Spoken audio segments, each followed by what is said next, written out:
नमस्कार, आप सभी का स्वागत हमारी खास पेशकश कोरोना से कैसे लड़े किसान। मैं हूं मुकुल शर्मा। सरकार द्वारा लगातार न सिर्फ दिशा निर्देश दिए जा रहे हैं, बल्कि समय समय पर जो ताज़ा जानकारी है वो भी उपलब्ध कराई जा रही है। स्वास्थ्य मंत्रालय द्वारा क्या ताज़ा जानकारी साझा की गई है कोरोना को लेकर, आइए देखते हैं। लॉकडाउन के अंतर्गत 3 मई 2020 तक संपूर्ण देश में हवाई, रेल और सड़क मार्ग से यात्रियों का आवागमन बंद रहेगा। टैक्सी, ऑटो रिक्शा और साइकिल रिक्शा सहित कैब एग्रीगेटर्स की सेवाएं प्रतिबंधित रहेंगी।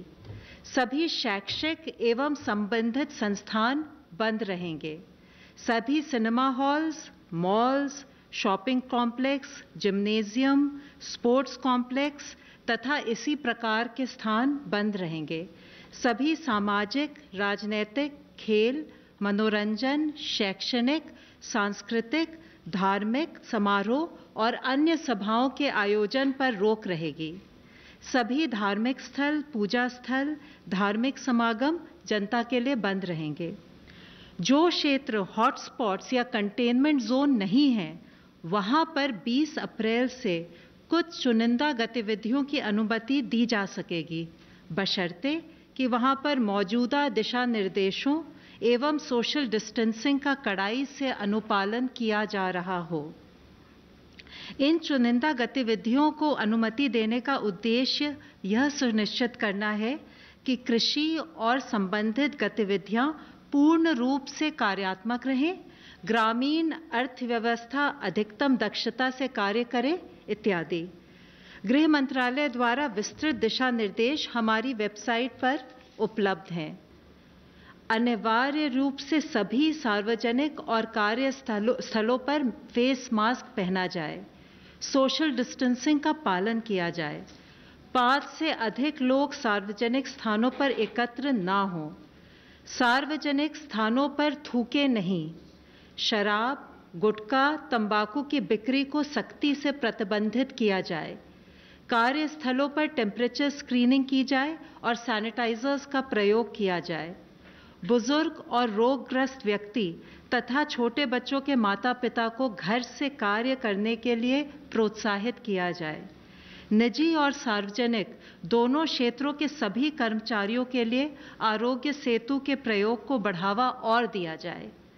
आपसे अनुरोध है कि सभी राष्ट्रीय निर्देश और SOPs जो हमारे दिशा निर्देशों के साथ संलग्न हैं, उनको ध्यान से पढ़ें, उनके बारे में जानकारी बढ़ाएं और उनका पूर्णतया पालन करें। स्वास्थ्य मंत्रालय ने लॉकडाउन के दौरान सेफ ड्रिंकिंग वाटर प्रैक्टिसेस के लिए एक एडवाइजरी कल जारी की है, जिसके तहत पब्लिक हेल्थ डिपार्टमेंट को रिलीफ कैंप्स पर विशेष ध्यान देने और समाज के वल्नरेबल सेक्शंस के लिए पानी की सप्लाई बढ़ाने की सलाह दी गई है।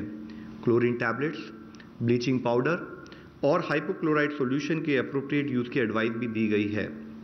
स्वास्थ्य मंत्रालय ने सभी स्टेट्स और यूनियन टेरिटरीज को कोविड-19 के आउटब्रेक के दौरान इसेंशियल सर्विसेज, हेल्थ सर्विसेज की डिलीवरी पर एक डिटेल्ड गाइडलाइंस को भी इशू किया है, जिसके तहत इन सेवाओं में जैसे कि मैटरनल और child health services, prevention and management of communicable health diseases, treatment of chronic illnesses शामिल हैं, ताकि उनके कॉम्प्लिकेशंस को अवॉइड किया जा सके और इमरजेंसीज को एड्रेस किया जा सके।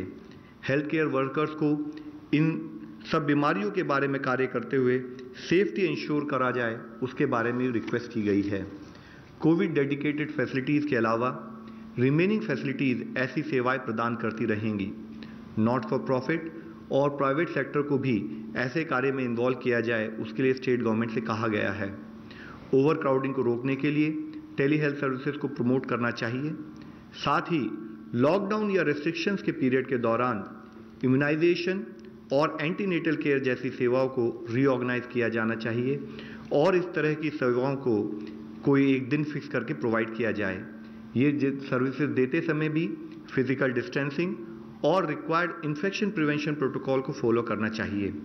Pregnant women, children with malnutrition, TB, leprosy, HIV, viral hepatitis, pulmonary diseases या डायलिसिस जैसी जितनी भी सेवाएं हैं, उनको हमारे सब हेल्थ सेंटर और हेल्थ एंड वेलनेस सेंटर के प्राइमरी हेल्थ केयर टीम उनको मॉनिटर करे और उनके द्वारा हम ये सर्विसेज प्रोवाइड करें, उसके लिए आदेश जारी किए गए हैं। जानकारी जो किसानों के लिए हो लाभकारी, समस्याओं पर पड़ेगा समाधान भारी, कृषि की हर बात का ख्याल, कब कैसे की जाए बेहतर देखभाल, जानिए विशेषज्ञों के साथ, देखिए खेत खलिहान, सोमवार से शुक्रवार सुबह 7 बजे डीडी किसान पर।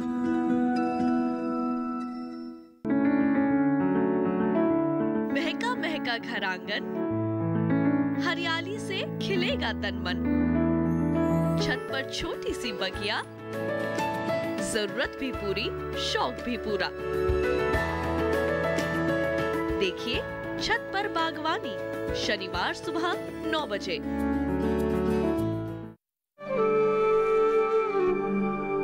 ब्रेक के बाद आप सभी का एक बार फिर स्वागत। हमारी खास पेशकश कोरोना से कैसे लड़े किसान, और आइए अब डालते हैं कोविड-19 पर एक और खास नजर। हिमाचल प्रदेश में मास्क की मांग को पूरा करने के लिए राष्ट्रीय ग्रामीण आजीविका मिशन से जुड़ी स्वयंसेवी संस्थाओं ने भी कमर कस ली है। अब तक ये स्वयंसेवी संस्थाएं 1 लाख से ज्यादा मास्क बना चुकी हैं। नारी शक्ति ने कोरोना वायरस को फैलाने से रोकने के लिए प्रशासन के साथ कदम बढ़ाए हैं और मास्क की मांग को पूरा किया जा रहा है। डीडी न्यूज़ की इस टीम ने जब इन महिलाओं से बात की तो वे बेहद उत्साहित नजर आईं। हम दिन में सर 200 मास्क बना लेते हैं। इसके समय हमें घर का गुजारा भी चल रहा है। हम जैसे बेले थे, जैसे कर्फ्यू लगे हुए हैं, इसके कारण हम घर में बैठे ही 200 मास्क बना रहे हैं दिन में। 50 to 70 हम डेली बना लेते हैं और ये हमें जो मटेरियल है ग्रामीण विकास विभाग की तरफ से प्रोवाइड किया जाता है। मिशन की ऊना जिला की कार्यक्रम प्रबंधक ज्योति शर्मा ने कहा कि लॉकडाउन के समय में मास्क बनाना स्वयं सहायता समूहों के लिए आमदनी का जरिया बना है। मिशन के राज्य कार्यक्रम प्रबंधक रविंद्र धीमान ने बताया कि सरकार ने 110 स्वयं सहायता समूहों के करीब 350 महिलाओं को ट्रिपल लेयर मास्क बनाने की जिम्मेदारी सौंपी है। अभी तक पूरे प्रदेश में 110 स्वयं सहायता समूहों को इसमें शामिल किया गया है, जिसमें कुल 350 महिलाएं इसमें काम कर रही हैं। अभी तक हमने 1 लाख से ज़्यादा मास्क जो हैं अभी तक तैयार कर चुके हैं। ग्रामीण विकास व पंचायती राज विभाग के निदेशक ललित जैन ने बताया कि स्वयं सहायता समूहों को प्रति मास्क 5 रुपए की सिलाई प्रदान की जा रही है और मास्क की यह खास बात है कि ये स्वास्थ्य विभाग के मानकों को पूरा करते हैं। इस समय जो मास्क बन रहे हैं पूरे स्वास्थ्य विभाग के दिशा निर्देश के मुताबिक बन रहे हैं। जो भी महिलाएं मास्क बनाती हैं, सबसे पहले तो उनसे ये सुनिश्चित किया जाता है कि वे स्वयं बीमार ना हो और वो अपना मुंह व सिर को ढककर मास्क बनाती हैं। और जो मशीन के ऊपर वो मास्क बनाती हैं उसको डेली स्टरलाइज किया जाता है। यहाँ तक कि महिलाओं को बार बार हाथ धोने के लिए भी कहा जाता है। केंद्र व राज्य सरकार ने कोरोना वायरस को लेकर अनेक दिशा निर्देश जारी किए हैं और मास्क भी इसकी रोकथाम में अहम भूमिका निभा सकता है। ऐसे में नारी शक्ति का यह प्रयास सराहनीय है। फिलहाल खास पेशकश में वक्त हो चला एक और छोटे से ब्रेक का। आप बने रहिए दूरदर्शन किसान पर।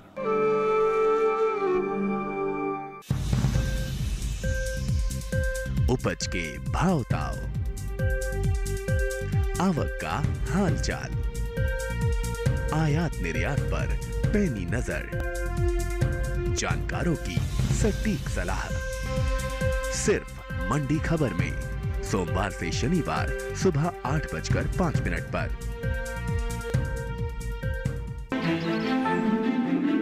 बादलों की लुका छिपी, बारिश का हाल, बर्फ की चादर, बदलता रुख हवाओं का और मौसम के लिहाज से कैसे करें खेती, और भी बहुत कुछ। मौसम खबर लाइव रोजाना सुबह 8:30 पर, शाम 5 बजे और 7:30 पर। ब्रेक के बाद आप सभी का एक बार फिर स्वागत। हमारी खास पेशकश कोरोना से कैसे लड़े किसान, और इस लड़ाई के लिए ज़रूरी यही कि आप जागरूक रहें और स्वस्थ रहें। तो आइए जान लेते हैं ऐसे में जो चिकित्सक हैं वो क्या सलाह दे रहे हैं हमारे किसानों को। मेरा नाम गोविंद माखरिया है और मैं एम्स न्यू दिल्ली में गैस्ट्रोएंटरोलॉजी डिपार्टमेंट में प्रोफेसर हूँ। आज दूरदर्शन के किसान चैनल के माध्यम से मैं आपसे कुछ बात करना चाहता हूँ। जैसे कि आप सभी जानते हैं कि इस वक्त पूरे विश्व में और हमारे देश में भी एक बीमारी जो कि एक वायरस से होती है, कोरोना वायरस, वो पूरी विश्व में फैल रही है और हमारी कंट्री में भी ये बीमारी अब फैलने लगी है। ये बीमारी होती कैसे है और इससे कैसे बचे, इस पे मैं कुछ बात करना चाहता हूँ आपसे। पहले जो बीमारी कैसे होती है ये समझे हम। ये बीमारी अगर किसी व्यक्ति को जो विदेश में है और वहाँ इन्फेक्शन उसको लग गया और वो अपने देश में आता है, तो एक पहला एंट्री होती है उस इन्फेक्शन की किसी नए देश में। अब ये इन्फेक्शन एक आदमी से दूसरे आदमी को फैल सकता है। दो तरीके फैलने के। पहला तरीका ये है कि अगर किसी व्यक्ति को इन्फेक्शन है और उसको खांसी आए, तो खांसी आने से जो हवा बाहर निकलती है उसमें बहुत से वायरस भी निकलते हैं खांसी में, और वो पूरे वातावरण में फैलते हैं। और ये वायरस जब तक रहते हैं, करीब करीब थोड़ी देर रहते हैं इसमें, हवा में रहते हैं और फिर नीचे सतह पे बैठ जाते हैं। तो जाना आपने डॉक्टर्स की सलाह क्या है कोरोना के संकट को देखते हुए। फिलहाल खास पेशकश में वक्त हो चला एक छोटे से ब्रेक का। कहीं मत जाइए, अब बने रहिए दूरदर्शन किसान पर।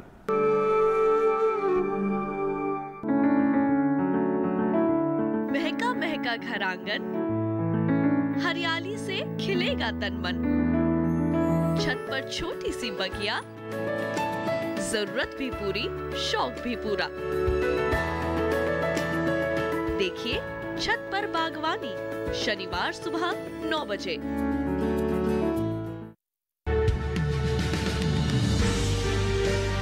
50 साल से लगातार कृषि दर्शन है आपके साथ। खेती की नई तकनीकों से लेकर किसानों की हर समस्या का हल, जारी है कृषि दर्शन का ये सफर। किसान चैनल के साथ सोमवार से शुक्रवार शाम 5:30 पर। ब्रेक के बाद आप सभी का एक बार फिर स्वागत। हमारी खास पेशकश कोरोना से कैसे लड़ें किसान। अब चलिए आपको हम बताते हैं लगातार भारतीय कृषि अनुसंधान परिषद द्वारा जो दिशा निर्देश किसानों को दिए जा रहे हैं, क्या क्या सावधानी उनको बरतनी होगी, और खासतौर से अगर बात की जाए मुर्गी पालकों की, तो उनको किस तरह की एहतियात रखनी ज़रूरी है और किस तरह की जो झूठी खबरें हैं वो लगातार मुर्गी पालकों के लिए एक समस्या बनी हुई है। आइए इस पर देखते हैं हमारी एक खास रिपोर्ट। कोरोना वायरस की वजह से इन दिनों मुर्गी पालक खासे परेशान हैं, लेकिन अच्छी खबर ये है कोरोना वायरस से पोल्ट्री और उसके उत्पाद पूरी तरह सुरक्षित हैं। आपको बता दें, इस महामारी का असर जहां मनुष्यों के स्वास्थ्य पर सीधे तौर पर पड़ रहा है, वहीं लॉकडाउन की वजह से किसानों, पशुपालकों और मुर्गी पालकों को भी कई तरह की समस्याओं का सामना करना पड़ रहा है। साथ ही देश की अर्थव्यवस्था में महत्वपूर्ण भूमिका निभा रहे पोल्ट्री उद्योग पर भी इसका बुरा असर पड़ा है। अंडा उच्च प्रोटीन एवं आवश्यक पोषक तत्वों का एक सस्ता स्रोत है। अंडा ना खाने से गरीब लोगों की डाइटरी क्वालिटी प्रभावित होगी और उनमें प्रोटीन और जरूरी पोषक तत्वों की कमी होने का खतरा बन सकता है। कोरोना लॉकडाउन की वजह से किसानों, पशुपालकों और मुर्गी पालकों को राहत देने के लिए भारत सरकार ने कई प्रभावी कदम उठाए हैं। साथ ही इस व्यवसाय से जुड़े कार्यरत लोगों की मदद भी की है। पीएम किसान योजना और पीएम गरीब कल्याण योजना के तहत लाखों किसानों एवं गरीबों को इसका लाभ दिया जा रहा है। दुर्भाग्यवश कोरोना महामारी से जूझ रहे देश में सोशल मीडिया में पोल्ट्री एवं उसके उत्पादकों के बारे में विभिन्न तरह की गलत अफवाहें एवं खबरें फैलाई जा रही हैं कि अंडा और चिकन खाने से कोरोना संक्रमण हो सकता है। आपको बता दें, विशेषज्ञों की माने तो इन अफवाहों में कोई सच्चाई नहीं है। विश्व स्वास्थ्य संगठन एवं भारत सरकार ने भी इस संबंध में स्पष्ट किया है कि कोरोना वायरस संक्रमण पशुओं एवं पोल्ट्री उत्पादों से नहीं होता, बल्कि पोल्ट्री उत्पाद खाने से मनुष्य में रोग प्रतिरोधक क्षमता बढ़ती है। अभी तक इस बात के कोई संकेत नहीं मिले हैं कि पशु पक्षियों से मनुष्य में कोरोना वायरस फैलता है। अतः पोल्ट्री और उसके उत्पाद कोरोना वायरस से पूरी तरह सुरक्षित हैं। तो जाना आपने, जो अफवाहें हैं उन पर आपको बिल्कुल ध्यान नहीं देना और ये कोशिश आपको करनी होगी आप सावधानी ज़रूर बरतें। साथ ही सरकार या आपकी जो राज्य सरकारें हैं उनके द्वारा ना सिर्फ जो दिशा निर्देश दिए गए हैं, लॉकडाउन का पूरी तरीके से हमें पालन करना होगा और कोशिश करनी होगी कोरोना के खिलाफ एकजुट होकर हम इससे लड़ सकें। तो फिलहाल के लिए हमारी इस खास पेशकश में बस इतना ही। दीजिए इजाज़त। नमस्कार।